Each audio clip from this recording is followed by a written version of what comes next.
অনেক দিন থেকেই মেয়ে কাবাব খেতে চাচ্ছিল, তো তাই জন্য আমি সকাল সকাল মুরগির মাংস ভিজিয়ে নিয়েছি। আমি এখানে মুরগির অর্ধেকটা বুকের পিস নিয়েছি আর বুটের ডাল ভিজিয়ে নিয়েছি। তো আসসালামু আলাইকুম, কেমন আছেন সবাই? আমরা আলহামদুলিল্লাহ আল্লাহ তাআলার অশেষ রহমতে ভালো আছি। নতুন একটি ভিডিওতে আপনাদের সবাইকে স্বাগতম।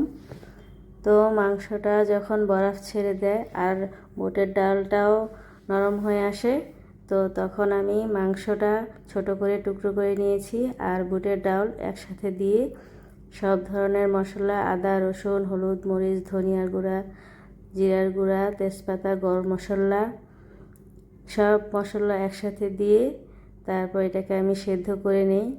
সেদ্ধ করার পর আমি ঠান্ডা হয়ে আসলে তেজপাতা, গরম মশলাগুলো আমি বেছে ফেলে দিই আর তারপর ব্লেন্ডারে ব্লেন্ড করতে দিই।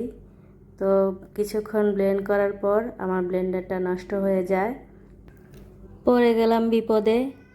তো কি আর করার, তারপর বাকিটুকু আমি পাটায় বেটে নিই।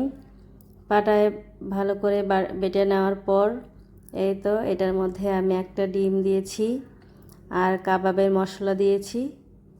তো এর মধ্যে আমি কাঁচা পেঁয়াজ আর কাঁচা মরিচ দিব। আপনারা চাইলে পেঁয়াজ বেরেস্তা করেও দিতে পারেন, তো এভাবেও দেওয়া যায়। তো আমি ভালো করে মেখে নিয়েছি। তো এই তো আমার পুরো মিশ্রণটি তৈরি হয়ে গিয়েছে। আর এই যে আমি একটা কাবাবের শেপ দিয়ে নিচ্ছিলাম। তো আপনারা আপনাদের ইচ্ছে মতো শেপ দিতে পারেন। আমি তো আমার মতো শেপ দিয়েছি।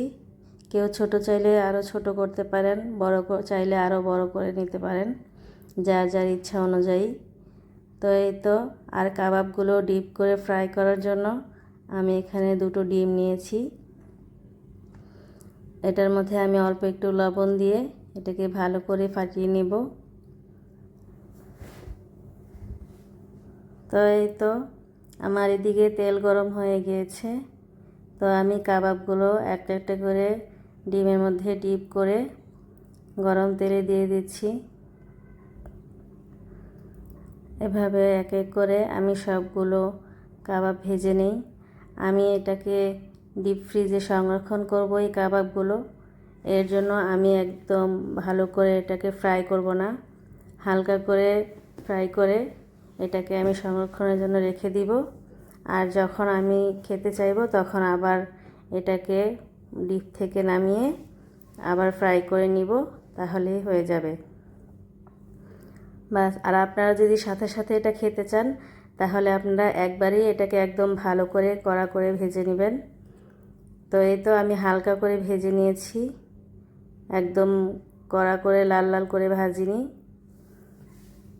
যেহেতু এটাকে আমি আবার ফ্রাই করব, এর জন্য এটাকে হালকা করে আমি ভেজে নিয়েছি।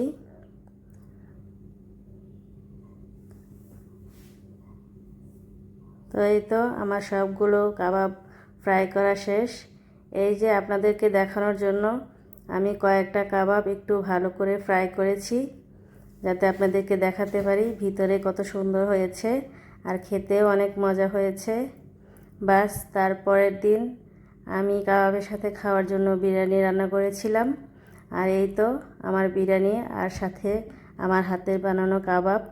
তো আপনাদের ভিডিওটি কেমন লেগেছে অবশ্যই কমেন্টস করে জানাবেন।